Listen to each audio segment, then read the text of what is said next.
Olá pessoal, bom dia. Digo bom dia porque eu tô gravando essa aula de dia, né? Espero que todo mundo esteja bem. Nós vamos continuar hoje nossa aula sobre termoquímica, tá? Que nós continuamos na aula passada, né? No vídeo passado. Então, nós vamos falar sobre alguns tipos de entalpia e sobre a lei de Hess. Então, vamos lá. Nessa segunda parte de termoquímica, a gente vai definir o que é um estado padrão dos elementos. O estado padrão dos elementos é um elemento, ele está no estado padrão quando ele está numa temperatura de 25 graus Celsius, uma pressão de 1 atm, tá? E quando ele está na forma alotrópica ou cristalina em estado físico mais estável e comum do elemento ou do composto. Então, existem tabelas com valores de entalpia padrão, e a gente vai utilizar essa bolinha aqui toda vez que a gente vai falando de padrão, tá? Existem valores tabelados para a entalpia padrão dos elementos quando eles estão nessas condições aqui. Só lembrando, pessoal, o que é um alótropo, forma alotrópica? Forma alotrópica é quando eu tenho duas substâncias simples, por exemplo, o carbono, né? Que são compostos unicamente por esse átomo, mas têm arranjo espacial diferente. É o exemplo do carbono grafite e do carbono diamante. Ambas as substâncias são simples, né? E são constituídas unicamente por átomos de carbono. O que muda entre elas é o arranjo espacial. Dessas duas, o estado alotrópico mais estável é o carbono grafite, porque ele é mais abundante na natureza, certo? E para substâncias simples no estado padrão, né, que estejam nessas condições, elas vão ter entalpia igual a zero. Eu não preciso nem consultar a tabela. Eu já sei que o carbono grafite, ele vai ter uma entalpia padrão que vale zero.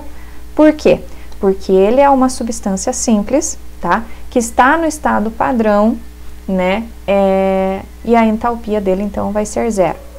É uma substância simples, ela está com a forma alotrópica mais estável, que é o carbono grafite, e está no estado físico mais comum. Já o carbono diamante vai ter uma entalpia de mais 0,5 kcal por mol, ou seja, é diferente de zero. O ferro sólido vai ter entalpia igual a zero. Por quê? Porque o ferro, né, ele não tem os alótropos, mas ele está aqui no seu estado físico mais comum.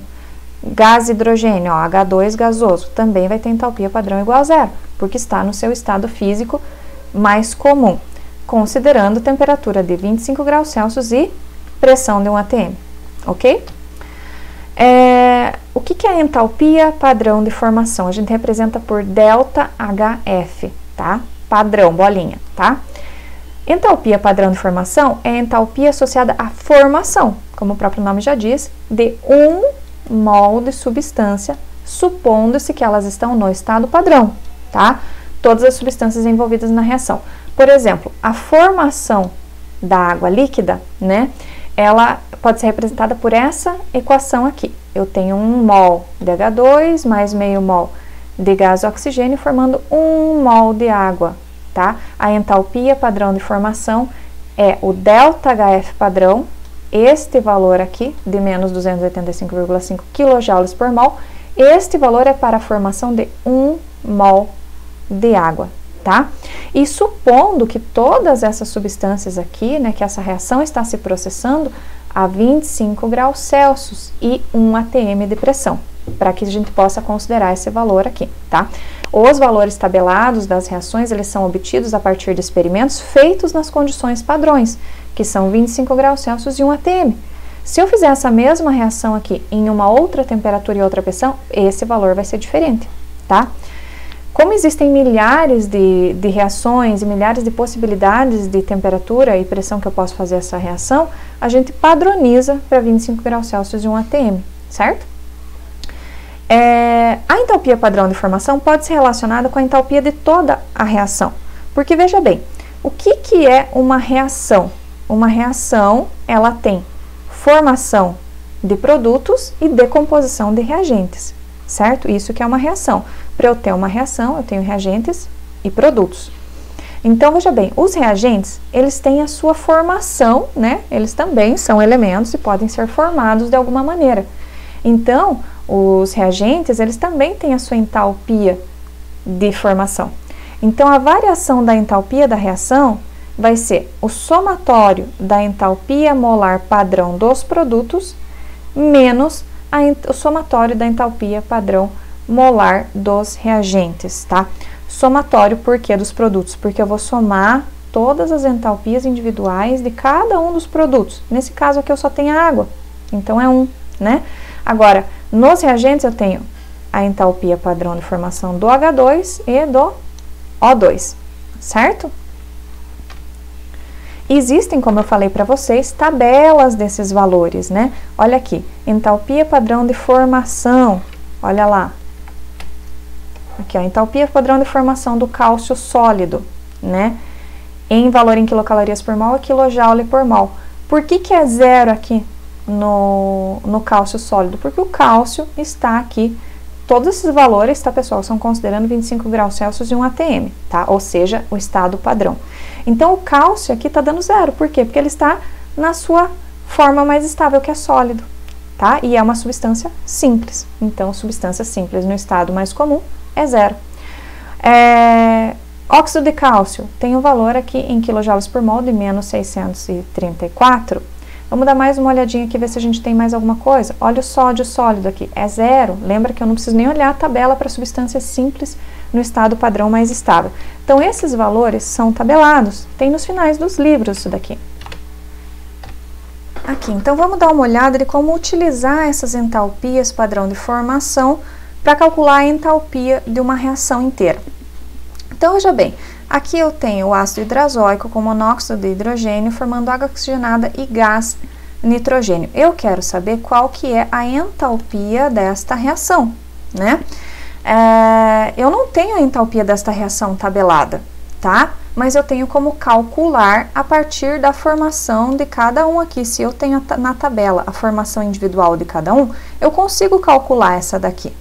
Então, veja bem, na tabela eu fui lá e encontrei a entalpia de padrão de formação da água oxigenada, do ácido hidrazóico e do monóxido de hidrogênio. Lembrando, como é que eu vou calcular a entalpia da reação a partir das de formação? A entalpia padrão de reação vai ser igual a somatório das entalpias padrão de formação dos produtos menos a entalpia, o somatório das entalpia padrão de formação dos reagentes, certo? Então, veja bem, o que eu tenho ali? A entalpia padrão de reação, então, vai ser igual a entalpia padrão de formação. Quem que são os produtos? A água oxigenada, né, que dá água oxigenada, mais a entalpia padrão do nitrogênio. Só que o nitrogênio eu tenho 4 mols, e essa entalpia, ó, é molar. Então, é por mol, eu tenho que multiplicar por 4, né? Menos o somatório da entalpia padrão de formação dos reagentes. O que eu tenho de reagente?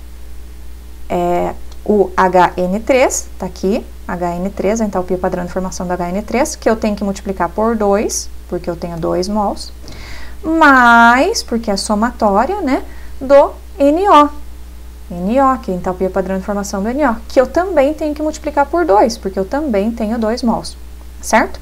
Agora, eu vou substituir os valores. Eu tenho a entalpia padrão de formação da água oxigenada? Tenho, tá aqui, vale menos 187. Eu tenho do N2? Opa, eu não tenho do N2, mas eu já sei qual é a entalpia padrão de formação do N2. N2 é uma substância simples que está no seu estado mais comum. Nitrogênio é um gás, é gasoso, está no estado gasoso. Então, eu já sei, não preciso nem consultar a tabela para saber que esse valor é 0, tá? Eu tenho do HN3? Tenho, tá aqui. E eu tenho também do NO. Então, é só substituir os valores aqui nesta fórmula. Então, vai ser aqui menos 187,78 mais 4 vezes a entalpia do N2, que é 0, menos 2 vezes a entalpia do HN3, que é 264, mais 2 vezes a do NO, que é 90,25. Tudo em quilojoules por mol. Fazendo a continha, isso daqui vai me dar um valor de menos 896,3 quilojoules por mol. Isso aqui é a entalpia da reação, certo? Então, tá aqui, pessoal. A partir das entalpias de formação de cada elemento que participa da reação, eu consigo encontrar a entalpia total desta reação, mesmo que eu não tenha a entalpia da reação nas tabelas, né, de valores de entalpia. O que esse valor me diz? Me diz que essa reação é uma reação exotérmica. Olha aqui o sinal negativo, né? É exotérmica, ou seja, libera calor. ok? Nós temos também a entalpia padrão de neutralização, que é o ΔNH padrão, N de neutralização, tá? É a variação da entalpia associada à neutralização de 1 mol de ácido, H+ do ácido, por 1 mol de OH da base, supondo que a diluição de todas as substâncias envolvidas estão acontecendo e no estado padrão também. Vejam que tudo que a gente fala de entalpia padrão, tudo tem que estar no estado padrão, que é 25 graus Celsius e 1 atm, representado com aquela bolinha ali, né? Então, por exemplo, o ácido clorídrico, quando reage com o hidróxido de sódio, ele forma NaCl mais H2O. Ele tem uma entalpia padrão de neutralização de menos 57,9 kJ.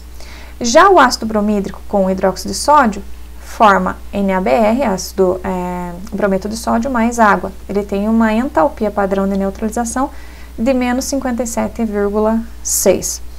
Veja bem, pessoal, quando eu tenho um ácido forte e uma base forte, aqui o caso do HCl e NaOH é um ácido forte e uma base forte, né?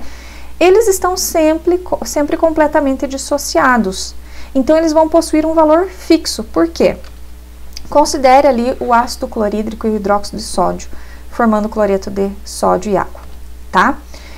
Como que ele fica dissociado? HCl é a mesma coisa que H+ e Cl-. NaOH é a mesma coisa que Na+ e OH-, certo? E o que é os produtos? NaCl é a mesma coisa que Na+ e Cl-, porque é um sal, é um composto iônico, e o composto iônico em água está dissociado. E aqui eu tenho a água líquida, que a gente representa assim, ok? O que acontece? Eu tenho os produtos que são cancelados. Cloro anula com cloro, sódio anula com sódio. Então, eu tenho ali que o H+ mais o OH- forma água. Este valor sempre dá um valor fixo, ΔH, padrão de neutralização de menos 57,9 kJ. É por isso que, quando eu tenho um ácido forte e uma base forte, sempre eu vou ter um valor fixo, porque não sobra Na+ nem Cl- sem reagir, certo? É por isso que a entalpia tem aquele valor fixo.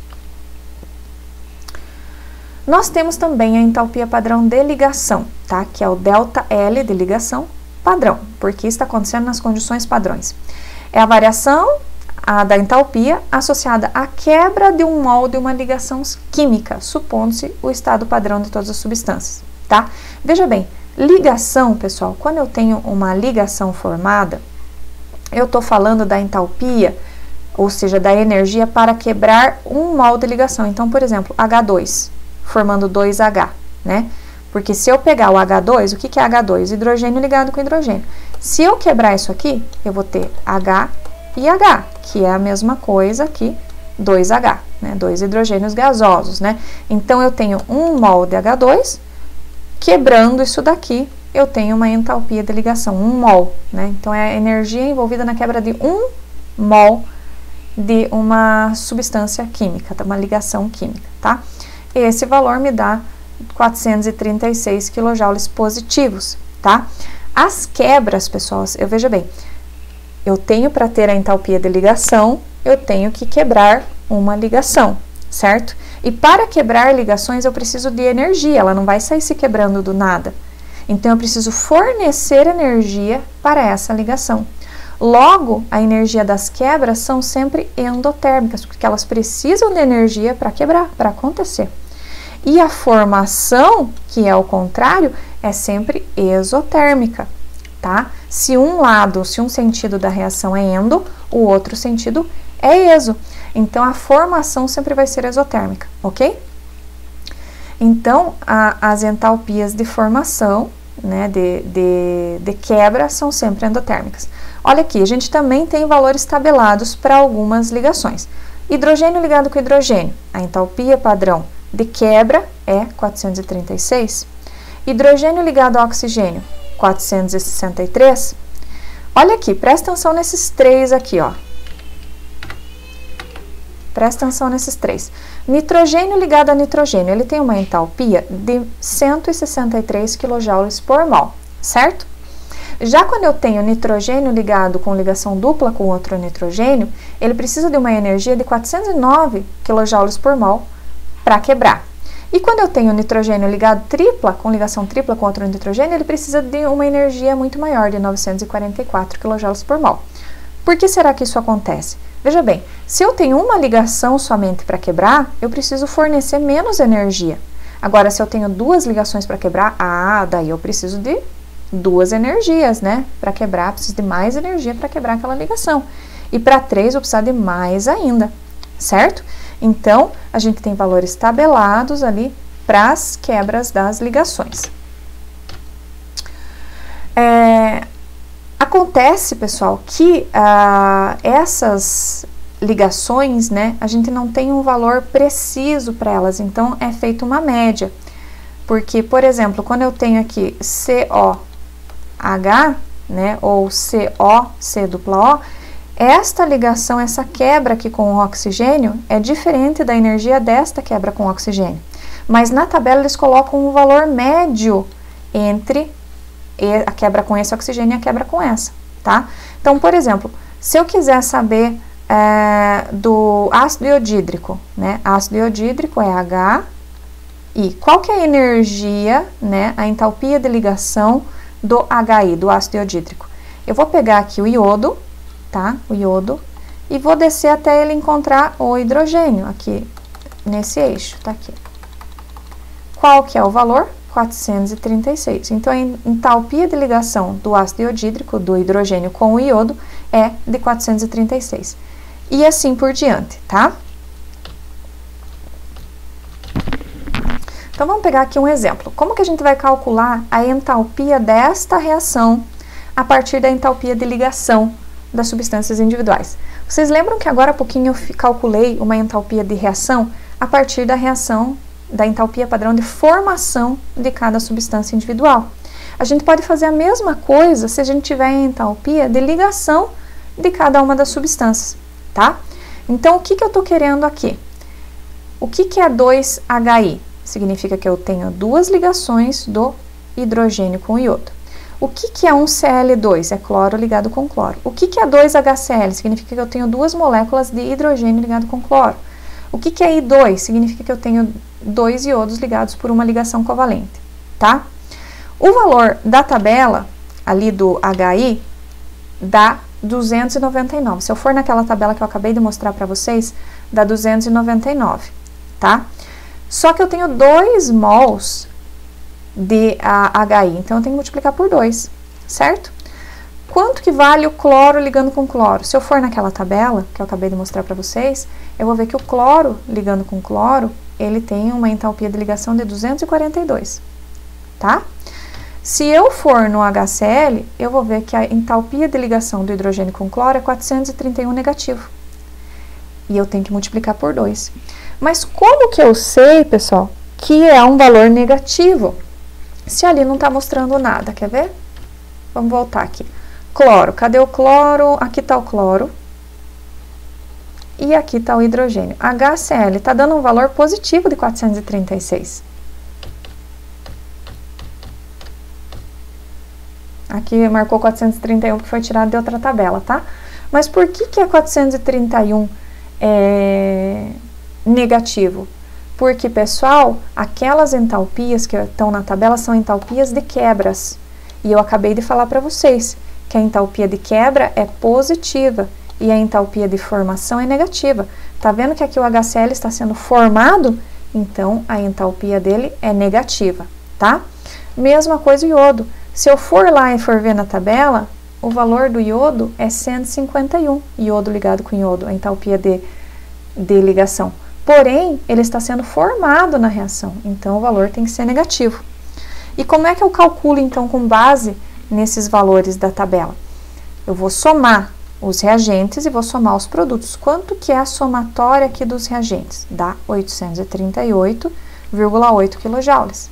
Quanto que dá os produtos? Dá menos 1012,7. Quanto que vai ser a entalpia padrão de reação? Vai ser o somatório da entalpia dos produtos e dos reagentes. Então, vai ser o somatório entre os produtos, que são negativos, mais os reagentes, que são positivos. E esse valor me dá um valor de menos 173,9 kJ. Veja bem, esta reação como um todo, ela é exotérmica, libera calor, porque deu um valor negativo. Então, é assim que a gente calcula a entalpia de uma reação inteira, se eu tiver as entalpias de ligação individuais de cada substância. Nós temos também a entalpia padrão de combustão. Como o próprio nome já diz, né, é a entalpia que ocorre no processo de combustão. A combustão é quando eu pego um composto orgânico e reajo com gás oxigênio, né? Tem o Czinho aqui para indicar que é combustão. Padrão, porque as substâncias estão todas no estado padrão, 25 graus Celsius e 1 atm, tá? Novamente, isso aqui é para 1 mol de uma substância. Então, veja aqui a combustão do gás metano, reagindo com oxigênio, formando CO2 e água. Essa combustão completa me dá uma entalpia de menos 890 kJ.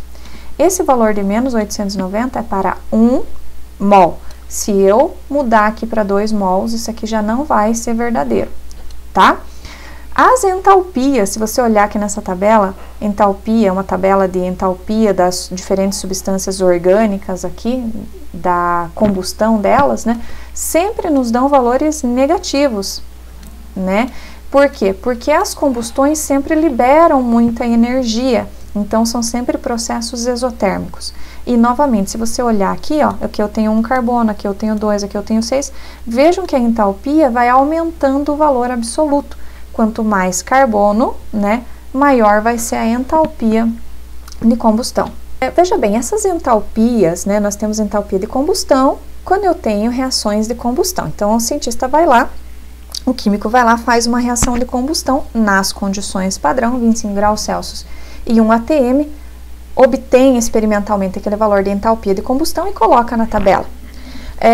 Vai lá um outro cientista e faz uma entalpia de formação de uma certa substância, experimentalmente, nas condições padrões e coloca lá na tabela para aquela reação a entalpia de formação e assim por diante. Acontece que nem todas as reações, né, estão na tabela, né? Eu tenho uma série de reações. E aí os cientistas estudaram, mais um cientista conhecido como Hess, criou o que a gente chama de lei de Hess. Ele disse o seguinte, que a variação de entalpia para qualquer processo depende somente da natureza dos reagentes e dos produtos, e independe do número de etapas ou processo ou da maneira como é realizada a reação. Por exemplo, pega o seguinte aqui, ó, carbono grafite, né, reagindo com oxigênio, uma reação de combustão, né, quando elas reagem, elas formam o CO2. Só que essa reação, ela pode ir por 2 caminhos, ela pode ir diretamente da reação de combustão, formar o produto final, ou ela pode, esse carbono, reagir com parte do oxigênio formando CO, mais um meio de O2, e depois reagir com mais ao resto do oxigênio que faltou e formar o CO2. Então, vejam que essa reação ela pode formar o mesmo produto por 2 caminhos, por 2 etapas diferentes. Ou vai direto ou vai em 2 etapas, certo? No primeiro caminho, né, para formar de reagentes a produtos, a gente tem uma entalpia, um ΔH, certo? Na segunda reação, como ela forma a primeira metade e depois a outra metade, ela vai ter uma entalpia de formação desses intermediários e depois a entalpia de formação dos segundos intermediários, tá? Então, vamos analisar aqui o primeiro caminho, que é a reação direta de carbono mais O2 formando CO2. Ela tem uma entalpia de menos 393,3 kJ. Já o segundo caminho é feito em 2 etapas, como eu mostrei ali. Primeiro, o carbono grafite reage com meio O2 formando CO, e isso tem uma entalpia de menos 110,3, e depois esse CO formado volta a reagir com oxigênio formando CO2. Vejam que eu formei o mesmo produto, só que esta reação é em 2 etapas. Essa reação em 2 etapas tem 2 entalpias. Se você pegar esses 2 valores, esse 110 e esse 283 e somar, dá exatamente menos 393,3, que é aquele valor ali, certo? Ou seja, independente para essa reação, se ela vai ir direto por um caminho ou se ela vai fazer vários caminhos, a entalpia final da formação dos produtos é a mesma, tá? Então, a entalpia, ela é o somatório das entalpias intermediárias das reações, certo? E com isso, né, nós temos algumas consequências dessa lei de Hess. As equações termoquímicas, elas podem ser somadas, como se fossem equações matemáticas. Se eu inverter uma equação termoquímica, eu tinha reagentes formando produtos, se eu tiver produtos formando reagentes, eu vou trocar o sinal da entalpia. Se eu tiver que multiplicar ou dividir uma equação termoquímica por um número, que seja diferente de zero, o ΔH, a entalpia, também será multiplicado ou dividido por esse número. E aqui a gente tem a fotinha do German Hess, que foi o cientista que propôs ali a lei de Hess, ok? Então, vamos dar aqui um exemplo prático. Imagine o seguinte, dadas as seguintes reações abaixo, tem uma série de reações aqui, e seus valores de entalpia, então tem aqui essas reações e os valores de entalpia que foram tiradas da tabela, tá?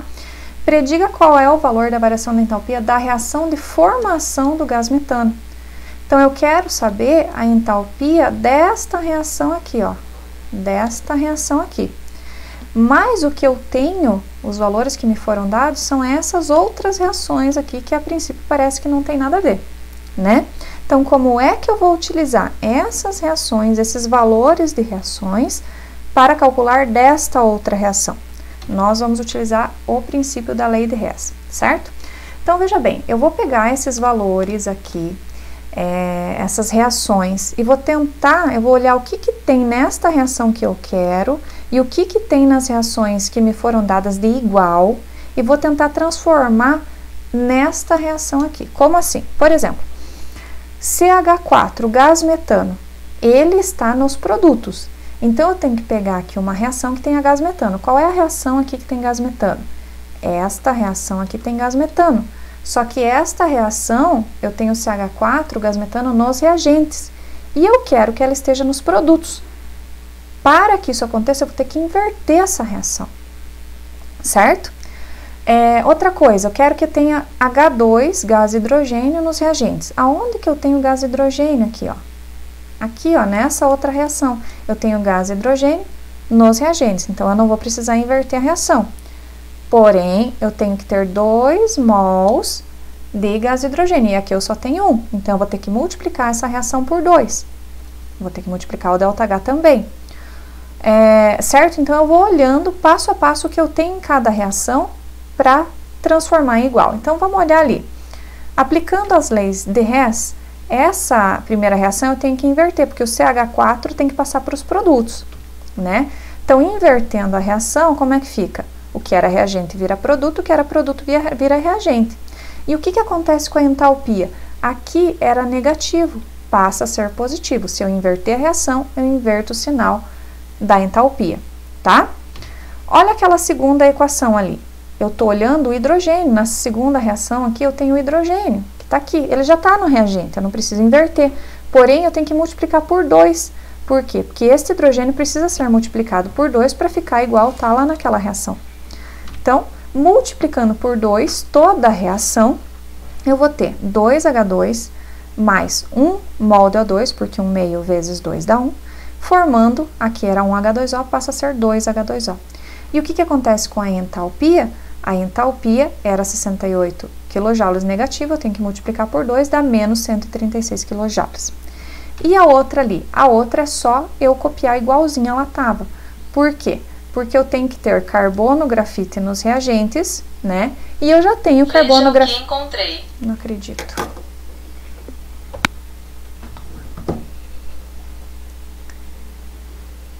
E a outra, né? É só eu copiar igual aqui, porque eu tenho que ter carbono grafite nos reagentes. E eu já tenho. E é 1 mol não preciso multiplicar também. Então, é só copiar, certo? O que acontece com a entalpia? Como ficou tudo igual à reação, ele fica igualzinho também, ele estava ali, ok? Lembra que as reações químicas podem ser somadas como equações matemáticas? Então, agora eu vou somar e vou diminuir, vou cortar o que precisa ser cortado. Por exemplo, CO2. Eu tenho CO2 no reagente e tenho CO2 no produto, eles são cortados. Oxigênio. Eu tenho 2 oxigênios no reagente e tenho 2 O2 no produto, também corta. Eu tenho 2H2O nos reagentes e tenho 2H2O nos produtos. Como resultado, pessoal, o que sobrou? Sobrou carbono grafite, que não dá para cortar, nos reagentes. O H2 também está nos reagentes. E depois só sobrou nos produtos o CH4, que eu repito aqui. Vejam que ficou exatamente o que eu tinha lá, né? Exatamente a reação que eu queria. E o que eu queria, no final das contas, era calcular a entalpia dessa reação. Então, o que eu tenho ali? Eu tenho o somatório disso daqui. Eu vou somar esse 213 com menos 136 com mais menos 94. Eu vou somar todas as entalpias individuais ali das etapas diferentes da reação. E esse valor, então, vai me dar menos 17 kJ por mol, ok? Tem ali alguns exercícios para vocês fazerem com resposta. E é isso, pessoal. Tenta fazer os exercícios, tenta encontrar as respostas, tá? Se vocês não conseguirem encontrar as respostas, já sabem, né? Temos o nosso atendimento lá todas as quintas-feiras, aguardo vocês. Um abraço, pessoal.